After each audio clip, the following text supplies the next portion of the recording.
Hi guys, and welcome back to my channel. So whenever I'm gifted the food by the apartment association here, sometimes the box will have a package of Jiffy cornbread mix. I'm not a big fan of instant mixes, so I do use it because it is gifted to me and I don't want to waste anything. But I decided to go online and look for some recipes for how to doctor it up. So I found one that I'm going to try. So I want y'all to come along with me while I try out this new Jiffy cornbread mix hack. So the recipe calls for 2 boxes of the Jiffy corn muffin mix. So I'm going to put the dry ingredients in this big bowl here. It has a lot of lumps in it, so we're going to have to try to get all of these lumps out of it. So I hope y'all are really enjoying all of my cooking that I've been doing lately. I know a lot of you had told me that you really miss me being in my little kitchen there in Asbury Park at the Jersey Shore, and I do miss the quaintness and the coziness of that studio apartment, but I think we'll all get used to this nice, bright, efficient apartment eventually. It just takes a little adjusting. So you want to go ahead and kind of break up all of your lumps. So to this we're going to add, okay, it's 2 boxes of Jiffy in the bowl, break up the lumps, and then I'm going to add 3 tablespoons sugar. Now the girl that made this added 4, but I think that's just a little bit too much because from what I remember, the Jiffy cornbread is already kind of on the sweet side. So you just add however much sugar or no sugar, whatever your family likes. Okay, so that's the sugar and the cornmeal mix. It's all nicely broken up in here. Okay, so we're going to, I have my big cast iron skillet. You definitely want to cook it in your cast iron skillet. I have the oven preheated to 350. So what I want to do is melt the butter in the skillet. Okay, so next we're going to put the 3 eggs. We're going to beat them up in a separate bowl.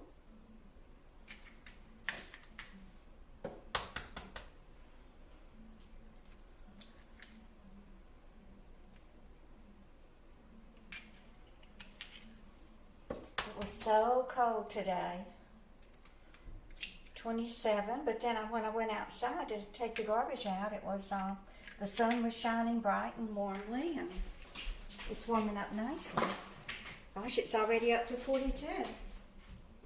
I just put the remote part of the thermometer in the back window, so because I noticed the temperature was not accurate when it was in the front window because the morning sun shines on it. Okay, so we have the 3 eggs in here. I'm going to just beat these up a little bit. And to the eggs, we will add a cup and 1/4 of buttermilk.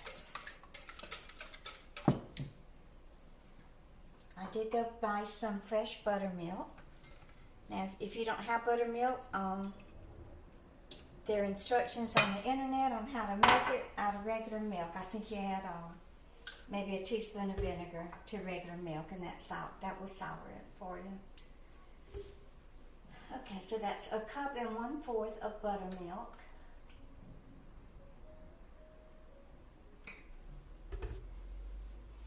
Okay, and then we're just going to beat this up very good together.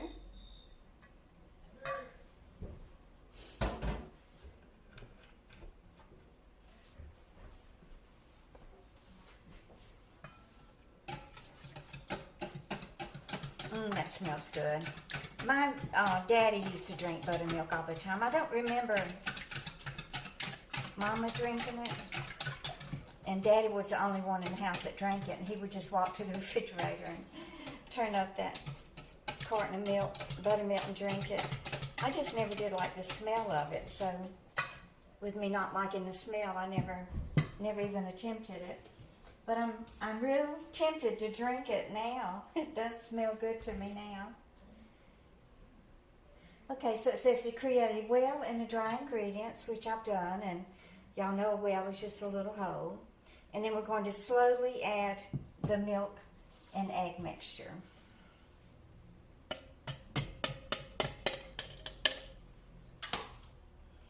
And just kind of stir it as you go.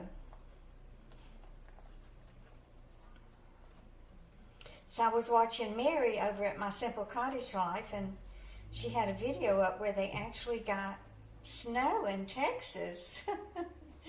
You know, you would think that Texas is so close to being so far south and close to the Mexico and close to New Mexico and all of those warmer states. You would think that they would not get very much snow.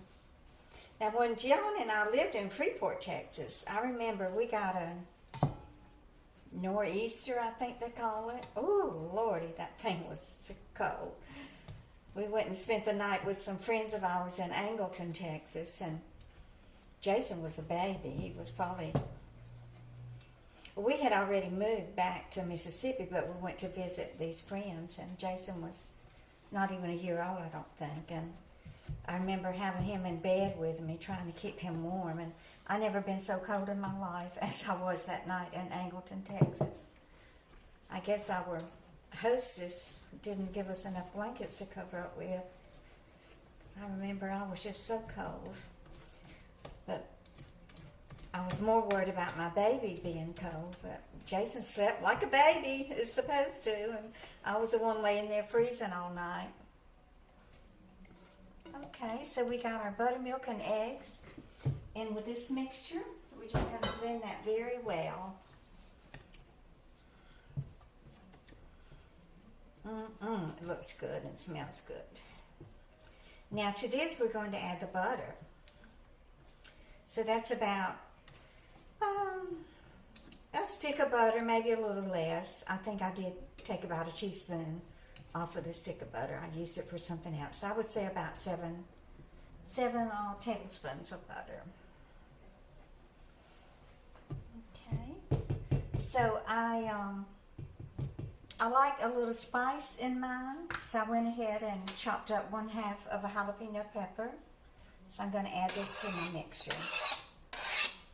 And just stir this around very well and while we're waiting on the butter to melt.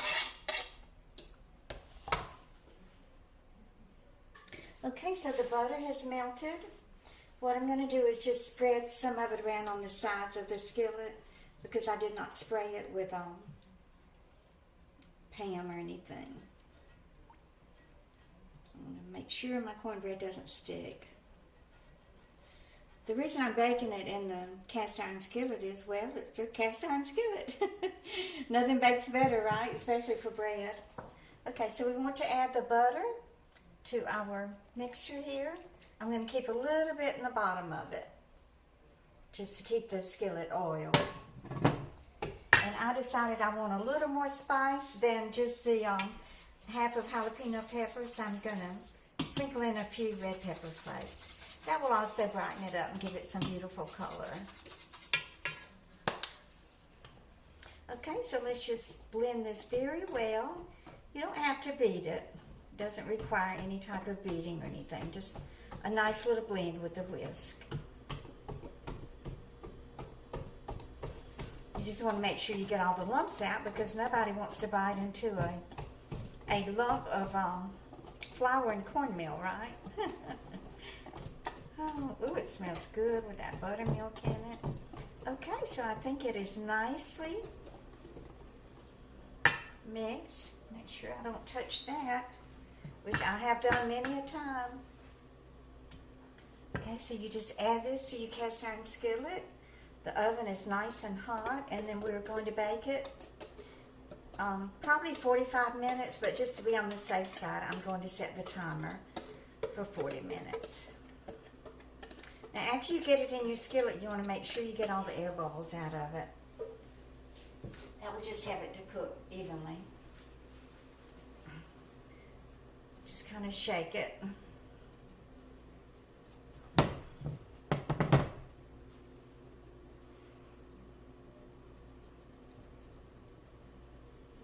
Okay, so I'll be back in 40 minutes and we will check on it.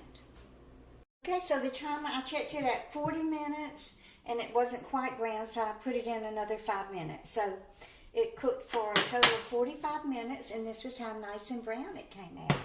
It's got all these crispy edges on it, which I absolutely love.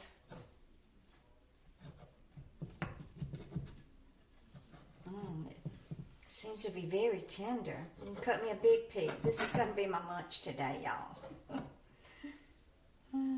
Oh, it smells so good.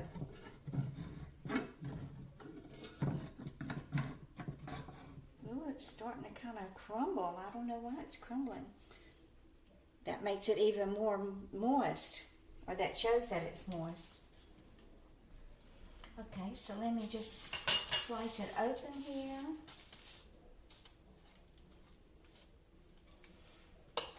That I'm going to set my little rosette on top. My little carnationette that I made. So I hope that you will try this. Let me taste it and make sure that it is as good as it looks. I don't know why it's so soft. It sure smells good. Oh, and I hope it's hot enough with the red pepper flakes and the jalapeno that I put in it.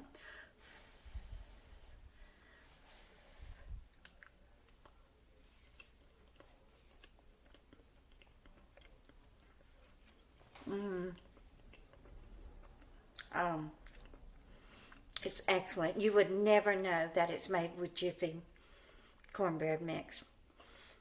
So please give me a thumbs up and share my videos, and you just keep on coming back. Bye, guys.